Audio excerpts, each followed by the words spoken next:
बिस्मिल्लाहिर्रहमानिर्रहीम। मोहतरम नाजरीन, अस्सलाम वालेकुम। मेरा नाम जुल्किफल इदरीस है और आप देख रहे हैं मास्टरमाइंड ट्रेडर्स।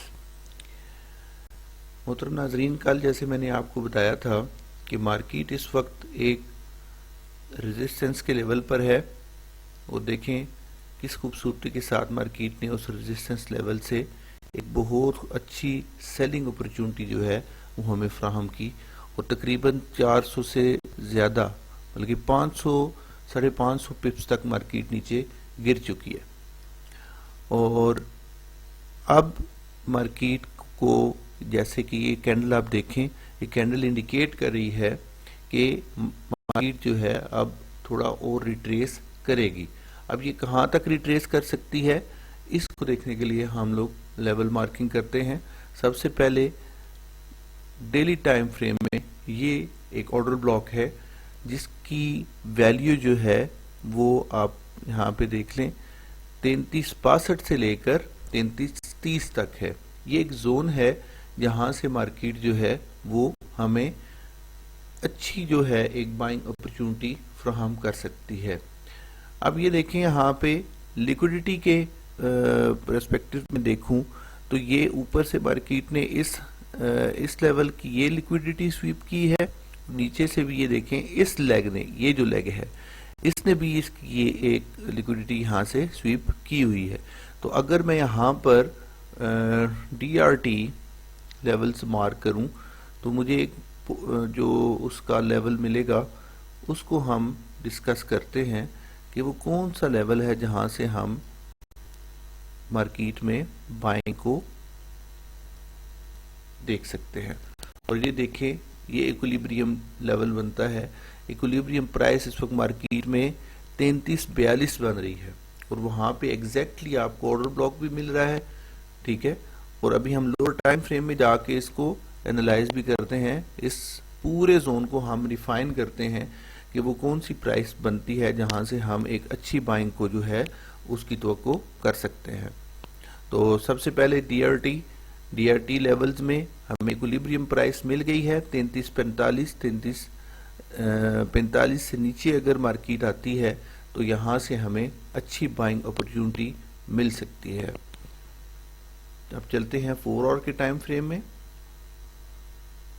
4 आवर में आप देखें, कल मैंने आपको बताया था कि मार्केट जो है वो 3370 और 3372 के लेवल से रिजेक्ट होगी और अभी देखें, अभी मार्केट बिल्कुल एग्जैक्टली 3376-75 के लेवल से रिजेक्ट हुई है और अभी तक हमें ये भी 100 पिप्स यहाँ से भी बन चुके हैं। अब डेफिनेटली एक्टिव तो हम लोगों ने हमें रहना चाहिए कि जब मार्केट हमारे जोन में आए तो उस वक्त हम लोग मार्केट के इस मूव से फ़ायदा उठा सकें। तो यहाँ पे मार्केट ने ब्रेक ऑफ स्ट्रक्चर किया, ये हायर टाइम फ्रेम का ब्रेक ऑफ स्ट्रक्चर है और ये लेवल जो है ये हमारे लिए इस वक्त सपोर्ट का काम कर रहा है। पहले ये रेजिस्टेंस थी, अब ये सपोर्ट का काम कर रहा है। लेकिन अब अगर ये लेवल ब्रेक होता है, इस वक्त तक यहाँ पर कोई बॉस नहीं हुआ क्योंकि जब यहाँ पे बॉस होगा तो यहाँ पे हमें दो कैंडल्स कम अज कम क्लोजिंग की चाहिए।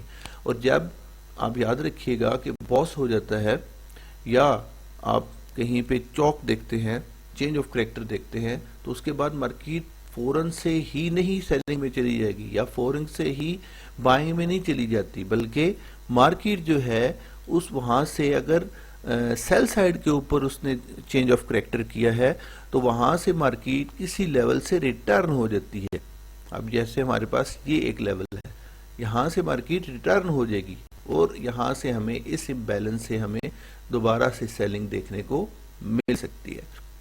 ये एक बात है जिसको मार्केट फॉलो कर सकती है। तो हम अब वो प्राइसेस जहाँ से हम बाइंग और सेलिंग को देख सकते हैं उनको एनालाइज करते हैं। सबसे पहले ये हमारे सामने एक ऑर्डर ब्लॉक आ गया है, ठीक है, और ये ओवरलैपिंग भी हो रही है इसमें। ये जो इसकी विक है ये ओवरलैप कर रही है एक फेयर वैल्यू गैप के साथ। ये देखें, अब ये हमारा जोन जो है थोड़ा रिफाइन हो गया, छोटा हो गया, जो कि 3362 से 3345 बन गया। अब 3362 से लेकर 3345 ये भी एक बहुत बड़ा एक जोन बनता है, तो हम इसको भी रिफाइन करने की कोशिश करते हैं और 1 आवर के टाइम फ्रेम में शिफ्ट हो जाते हैं। 1 आवर में आप देखें यहाँ पे हमें एक बहुत ही खूबसूरत ऑर्डर ब्लॉक भी मिल जाएगा। हम इस जोन को अपने 2 हिस्सों में तकसीम कर लेंगे, बल्कि इसको ऐसे करते हैं कि ये यहाँ से लेकर यहाँ तक इसको हम कर देते हैं। अब ये वो रिफाइन हो चुका है और मेरे ख्याल में इससे ज़्यादा मज़ीद इसको रिफाइन करने की ज़रूरत नहीं है। ये भी है और दूसरा ये ऊपर विक भी है। अब यहाँ पे जो है हमें 3361 से लेकर 59 ये फर्स्ट आपकी प्राइस है। 3361 से लेकर 59 इसको आप मार्क कर लें, यहां से आपको बाइंग मिल सकती है। मैं मार्क कर देता हूं। हम सिर्फ विक्स लेंगे ऊपर से, ये विक जो है ये ओवरलैप कर रही है फेयर वैल्यू गैप को, ठीक है। तो ये बन गई है प्राइस 3361 से 3359 तक की प्राइस है। मैं इसको यहाँ पे लिख भी देता हूँ।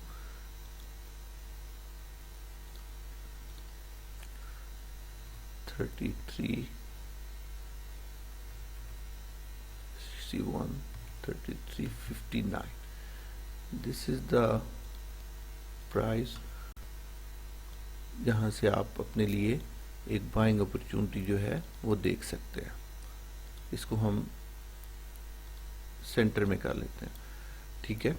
ये हमारा एक पहला बाइंग जोन जो है वो बन गया, क्योंकि ये एक लिक्विडिटी है, इस लिक्विडिटी को स्वीप करेगी और उसके आगे बिल्कुल मार्केट के ये जो प्राइस है ये उसको रिजेक्ट करेगी पीछे की तरफ। अगर यहाँ से ही मार्केट निकलती है ऊपर की तरफ, जैसा कि ये लिक्विडिटी स्वीप कर रही है, हम लोगों ने स्ट्रक्चर में पढ़ा है कि मार्केट हाई लॉस बनाती हुई नीचे आती है। अब मार्केट बिल्कुल भी ऐसे नहीं हो सकता कि मार्केट इसी तरह सीधी जो है वो नीचे आ जाए, ऐसे सीधी बिल्कुल ही नीचे आती, बल्कि मार्केट पहले नीचे आती है, फिर पुल बैक लेती है और फिर नीचे आती है। ये मार्केट का एल्गो है। अब यहाँ पर अगर मार्केट ब्रेक ऑफ स्ट्रक्चर करती है तो ये जो प्राइस है 3361 से 3359 तक, ये बहुत अच्छी प्राइस है, जहां से हम मार्केट को बाइंग साइड के ऊपर देख सकते हैं। यहाँ पे छोटी मोटी विक ले सकती है नीचे, लेकिन इस लेवल को ब्रेक कर नहीं करेगी इतना जल्दी, क्योंकि ये पहले भी आप देख लें कि इस लेवल के ऊपर मार्केट जो है वो रेजिस्टेंस लेती रही है। ये भी हमारा एक बहुत खूबसूरत बाइंग जोन बन जाएगा। मैंने बहुत ही ज़्यादा रिफाइन करके आपको इसलिए बता दिया ताकि आपको एग्जैक्ट जो है वो प्राइस पता लग जाए, जहाँ से हम लोग बाइंग अपॉर्चुनिटी को देख सकते हैं। अगर हम पूरा जोन मार्क करेंगे तो वो बहुत बड़ा बन जाएगा, ठीक है। आज तक की जो फोरकास्ट है उसमें इतना ही, क्योंकि हमें यहाँ पर बाइंग ही अपॉर्चुनिटी ढूंढनी है। अगर हमने सेलिंग करनी है तो सेलिंग के लिए ये जगह जो है वो मुनासिब नहीं है। मार्केट ठीक ठाक नीचे आ चुकी है। अगर ये थोड़ा सा और नीचे जाती है, अगर यहीं से वापस जाती है, तो फिर हम लोग सेलिंग जो है वो ये वाला एरिया है। मैं वैसे आपको मार्क करके दे देता हूँ कि ये देखिए यहाँ से मार्केट रेजिस्टेंस लेती रही है, सॉरी सपोर्ट लेती रही है। तो ये अब आपका ये अब आपकी एक अच्छी रेजिस्टेंस है। अब यहाँ से मार्केट आपको एक सेलिंग अपॉर्चुनिटी जो है वो फ्राहम कर सकती है। ये भी आप अपने पास लिख लें इस प्राइस को। इसकी वैल्यू जो है वो है 3420 से 3415, 3420 से 3415 की प्राइस जो है, यहाँ से हम लोग इसमें सेलिंग को देख सकते हैं। अगर मार्केट ने यहाँ पर सेलिंग तो लाजमी देगी, अगर यहाँ पर आई तो थोड़ी बहुत आपको सेलिंग मिलेगी। एक बात याद रखें, मनी मैनेजमेंट इस मार्केट के अंदर कामयाब होने की सबसे बड़ी इकाई है। अगर आप मनी मैनेजमेंट नहीं करते, अपनी ट्रेड को एसएल के बगैर प्ले कर देते हैं, तो बहुत ज़्यादा चांसेस हैं कि आपको मार्केट जो है वो लॉस देगी। इसलिए मनी मैनेजमेंट करें, अपने कैपिटल के मुताबिक जो है वो अपने लॉट साइज को सिलेक्ट करें और जब आप 50 से 70 पिप्स में प्रॉफिट में जाएं तो उसके बाद आप अपनी जो ट्रेड है उसको मैनेज करें, आप ब्रेक इवन कर लें, अपने पार्शियल गेन कर लें, ताकि आप एक रिस्क फ्री ट्रेड से फ़ायदा उठा सकें। बहुत शुक्रिया, आज के लिए इतना ही काफ़ी है। आप इस चैनल को लाइक करें, इस चैनल को अपने दोस्तों को बताएं और बेल आइकन के बटन को भी प्रेस कर लें ताकि रोज़ाना की बुनियाद पर जो फोरकास्ट है वो आपको मिल सके। बहुत शुक्रिया।